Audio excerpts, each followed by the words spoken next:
आपकी बात सीधी और साफ। Speak up Bharat. नमस्कार, स्पीक अप भारत में आपका स्वागत है। और आज हमारे साथ एक ऐसी शख्सियत है जो ना कि सिर्फ नाम से बल्कि अपने काम से भी समाज में महक फैला रहे हैं, यानी कि महक राजपूत। और अपनी फाउंडेशन महक फाउंडेशन के द्वारा वो न सिर्फ पति पत्नी के आपसी झगड़ों को निपटाती हैं बल्कि उनको एक बेहतर जीवन देने के लिए प्रेरित करती हैं। तो आइए बात करते हैं महक राजपूत। जब आपने संस्था शुरू करी तो आपका क्या उद्देश्य था और इस संस्था में कैसे कैसे कार्य करा? मेरा उद्देश्य था कि मैं जो परिवार हैं बहुत टूट रहे हैं देश में, बहुत सारे केसेस, डाइवोर्सिस के केसेस इतने हैं कोर्ट में। मैंने रिसर्च की थी सुप्रीम कोर्ट, हाई कोर्ट और लोअर कोर्ट में भी। मेरठ में, मैं मेरठ डिस्ट्रिक्ट में बैठती हूँ, कि सबसे ज़्यादा जितनी भी प्रॉब्लम्स हैं वो फैमिली मैटर्स में हैं और वो पारिवारिक विवाद बड़ा क्राइम का रूप ले लेते हैं, जिसमें जो छोटे बच्चे हैं, जब डाइवोर्स होता है, जो छोटे बच्चे हैं उनकी ज़िंदगियाँ बिल्कुल ख़राब हो जाती हैं और आगे चल के वही क्राइम में जाते हैं।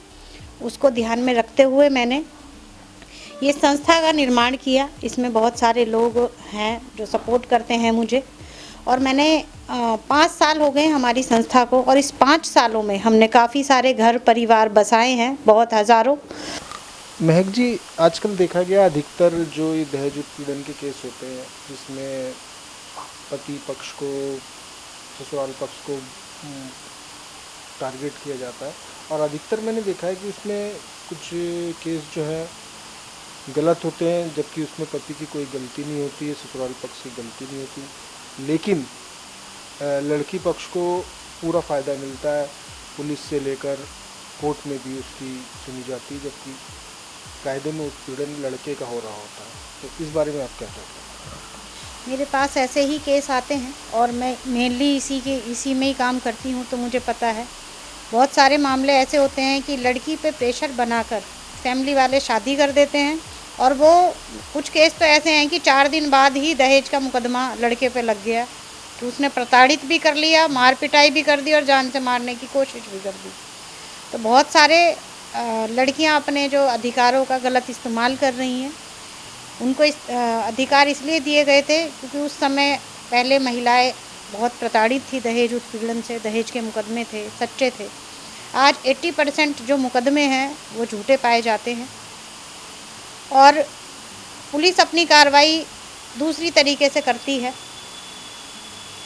लड़के की फैमिली को बहुत सारी परेशानियों का सामना करना पड़ता है। सास, नंद, क्या वो भी तो महिलाएं हैं, उनके साथ भी बहुत प्रताड़ना दी जाती है उन लोगों को।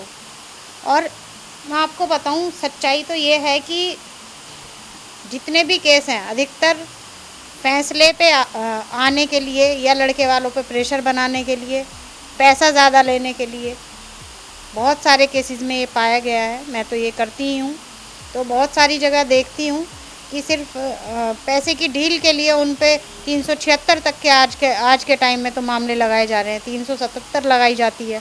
पुलिस खुद ही उनको एडवाइस करती है कि ये मामले लगाओ। दहेज उत्पीड़न बात दहेज की है और मुकदमा 376 का हो रहा है। मैं एडवोकेट भी हूँ, इसलिए मैं अच्छे से जानती हूँ और मैं देखती हूँ कि हमारा समाज किस ओर जा रहा है। अगर जो यही चलता रहा और इस पर अंकुश नहीं लगाया गया तो आने वाले समय में कोई शादी करने के लिए भी तैयार नहीं होगा। ये मेरी पूरी आपको ये नहीं कह रही मैं, उत्तर प्रदेश में हर स्टेट में ये परेशानियां चल रही हैं। लड़के वालों को अपने अधिकारों का ज्ञान नहीं है, इसलिए वो फंसते हैं और परेशान होते हैं।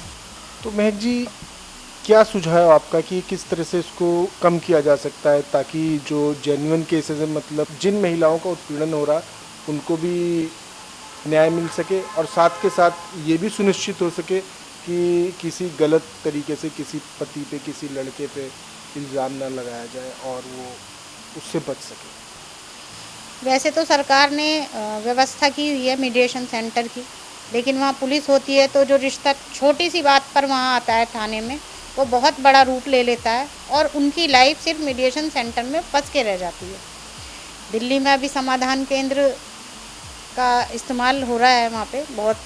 केजरीवाल जी ने एक समाधान केंद्र के नाम से एक वो किया है। तो सारे स्टेट में, सभी स्टेट में आग्रह है मेरा सरकार से और समाज के लोगों से भी कि समाधान केंद्र के माध्यम से लोग अपने घर के जो प्रॉब्लम्स हैं उन्हें पहले समाधान केंद्र में निपटाया जाए, उसके बाद पुलिस को इन्वॉल्व किया जाए। जहाँ भी पुलिस इन्वॉल्व होती है सर, वहाँ पे छोटी सी लड़ाई इतना बड़ा रूप ले लेती है कि वो तलाक पर पहुँच जाती है। और फिर वो कोर्ट में आने के बाद वो 10-20 साल, मैंने 35 साल बाद एक डाइवोर्स कराया। 35 साल तक उन लोगों ने कोर्ट में केस किया, लड़े आपस में और उसके बाद डाइवोर्स कराया। तो बताइए क्या ज़िंदगी रह गई? ज़िंदगी सिर्फ कचहरी में लड़ने में चली गई। महक जी, अधिकतर देखा गया है कि केस थानों में आके, अदालतों में आके फंस जाते हैं। तो इसमें आपकी क्या सलाह रहेगी कि क्या नाम सामाजिक रूप में इसको किस तरह से निपटाया जा सकता है? सामाजिक रूप में निपटाने के लिए बहुत सारी चीज़ें हैं। आपसी सहमति से मैं उन दोनों के फैमिलीज़ को हम लोग बुलाते हैं, अपनी संस्था के माध्यम से हम लोग कर रहे हैं ये चीज़ें, और भी संस्थाएं कर सकती हैं।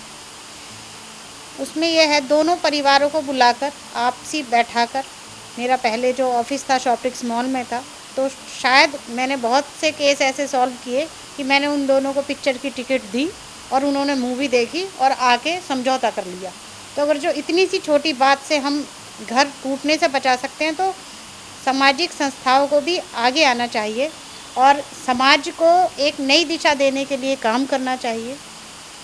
क्योंकि अगर जो हम अभी से शुरुआत नहीं करेंगे इस चीज़ की, तो देश क्राइम की तरफ जाएगा और लोगों के परिवार जो टूटते हैं वो सिर्फ कोर्ट कचहरी में जाकर फंसे ही रह जाएंगे। आपसी लड़ाई पति पत्नी की नहीं होती, लड़के की माँ और लड़के की बहन, लड़की की मदर और लड़की की बहन, मेन चीज़ इन दोनों की वजह से जहाँ भी लड़की की फैमिली, लड़की की मदर या बहन ज़्यादा इन्वॉल्व होती है अपनी बहन की फैमिली में, तो वो फैमिलियाँ ज़्यादा से ज़्यादा 1 साल सरवाइव कर पाती हैं आपस में। जहाँ लड़का भी, मैंने बहुत सारे केस में ये भी देखा है कि लड़का अपने पेरेंट्स को कुछ नहीं कह पा रहा है, माँ बाप को सब जानता है तब भी नहीं कह पा रहा, वो चुप रहना भी उसके लिए नुकसानदायक हो जाता है। और जो लड़की की मदर हैं वो आजकल ऐसा कर रही हैं कि वो अपनी बेटी से खाने का, चाय का, पानी का, एक केस आया मेरे पे, मैं उसकी बताना चाहूँगी, रिसेंटली का, अभी का 3 दिन पुराना केस है। उसमें मुझ पे कॉलिंग आई, फ़ोन की रिकॉर्डिंग है उसमें। माँ पूछ रही है कि तूने आज सब्जी क्या बनाई? उसने बोला कि दाल बनाई। पनीर मंगवाती 4 दिन हो गए हैं, पनीर नहीं बना तुम्हारे घर में। मतलब वो देहरादून से बैठी हुई अपनी बेटी को इंस्ट्रक्शन दे रही है, बोलती है कि अपने कपड़े फाड़ ले, सिर फोड़ ले और पुलिस वालों को 112 नंबर पे फ़ोन कर ले और कह दियो कि मेरे ससुर ने मारा और मेरे देवर ने मारा, और बस तभी डरेंगे। ये वीडियो, मतलब ये कॉलिंग मुझ पे रिकॉर्डिंग है इस चीज़ की। बताइए हम क्या कहें? घर में रहने भी है और घर को तोड़ना भी है अपनी बेटियों को। तो जितनी भी, एक बात और बताऊंगी मैं, जितनी भी आज के एज में 60 और 65 साल की सासें हैं, या चाहे वो लड़की की कह लो या लड़के की, जो भी सासें हैं, उनसे तो मैं निवेदन करूंगी हाथ जोड़ के, अपने बच्चों की ज़िंदगियां मत ख़राब करो। अपने परिवार, ये परिवार तुम्हारा है। वो जो बेटी है आपके घर में आती है, वो इसीलिए आती है कि मैं इस घर को अपना बना सकूं।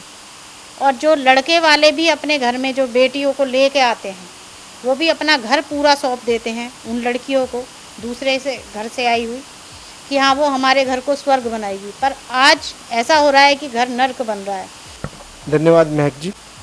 अगले वीडियो में किसी नई शख्सियत के साथ, किसी नए व्यक्तित्व के साथ फिर होगी आपसे मुलाकात। यदि आप हमारे चैनल में नए हैं तो लाइक कीजिए, सब्सक्राइब कीजिए और कमेंट कीजिए। आपकी बात सीधी और साफ। Speak up Bharat.